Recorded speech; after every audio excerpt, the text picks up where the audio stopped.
Welcome back. You're watching Nation at 5 with me, Poonam Burde. Let's now get you a super exclusive scoop that we have from our neighborhood. Remember, we told you on Monday how the Pakistani army had now taken control of the economic front as well. Now we have more details of how exactly the Pakistan Army Chief is doing that. Pakistani Army Chief has now taken direct charge of the economy with setting up of an investment council, is what we have learned from our sources.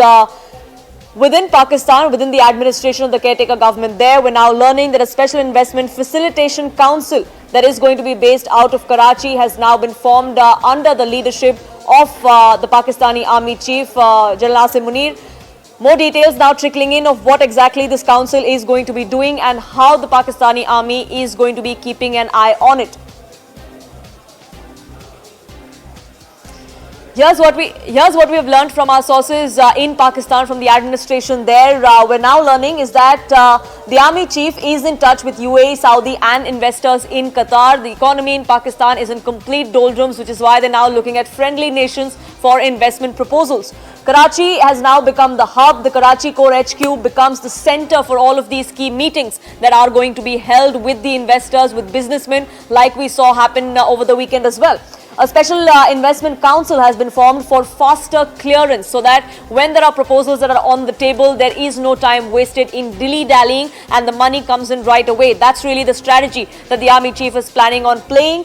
The Council for Middle Eastern and Chinese investors has now been formed. The focus is going to be on these two parts. China, of course, a fair weather ally of Pakistan, and many friendly countries within the OIC as well.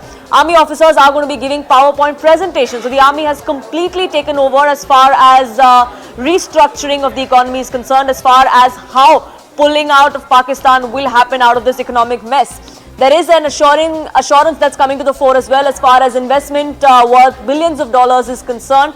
The Pakistani army believes that this council will be able to get in the money that is required to pull Pakistan out of this economic crisis.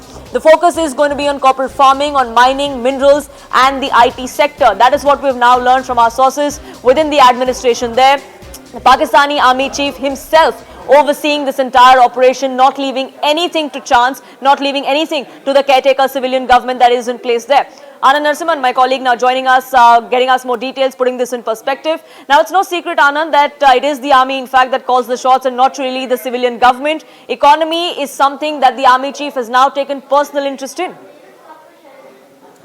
Yes, it is. And good evening to all our viewers. And Poonam, one must understand that Pakistan is technically under military rule. It's under martial rule. Only thing is that it's not actively on paper. On paper, it is shown as a caretaker civilian government because elections are due. But these elections are not going to be held.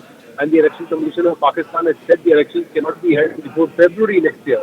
Now, technically, in that sense, for the next 6 to 8 months, Pakistan is under martial law without saying it actively, or without a general or an army chief sitting on the chair as president, because what they have done is they have decided that there will not only be a caretaker prime minister, there will also be a caretaker president. Both are seemingly members of the military establishment. Asim Munir becomes the all-powerful, and this entire taking control of the economy or taking control of things is a PPP, is a CCP or a PLA model, where once the military decides that this investment has to happen and it will happen here, land will be done, muscle power will be done, given, and everything will be one window. It will be a single window shop. That is the Army Chief's office. And so Karachi becomes the headquarters, GOC there, GHQ there, and and Karachi headquarters of the Pakistani will become the financial hub, and all investments will be rooted there. Now, this is being done in the job of reinvigorating the Pakistan economy or restructuring it. But more importantly, the army is now going to embed, and army people are going to embed themselves into core investment also, be it farming, be it the IT structure, or be it minerals and mines. And all of this now will be done under quasi-military control.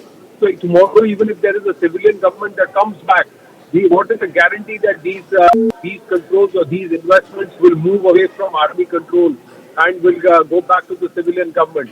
Investors now will have to deal directly with the army. Earlier, there was always a question as to who do we deal with. the government or with the army or the military establishment. Now it's very clear it's the military establishment with which you got to deal. They are the ones who are going to get richer. There will be more army generals, more army personnel who will make millions now out of these investments, and there will be brazen use of force, absolute abuse of authority. Whether the Pakistan army is going to get, Pakistan economy is going to get restructured and reinvigorated, we'll have to wait and watch. But the Pakistan military cachet and the military coffers and the Pakistan deep state establishment coffers soon will start ringing because they will ensure that the investors get their due land is cleared for them, factories are set up for them, and they will try and showcase to people that it's the mercy of the army or the might of the army that is actually bringing them food on the table. So this is quite literally the army and the military establishment there in Pakistan, the deep state, re-establishing its, tightening its grip on the Pakistan civilian population, which just 4 or 5 months ago had Right. broken out in outright unrest and revolt against the military establishment under Imran Khan, led by Imran Khan. Right, Anand, thank you so much for getting us the latest on that. There is clarity, yes, that you now have to deal with the army. There is no more shadow boxing as far as who really calls the shots in Pakistan.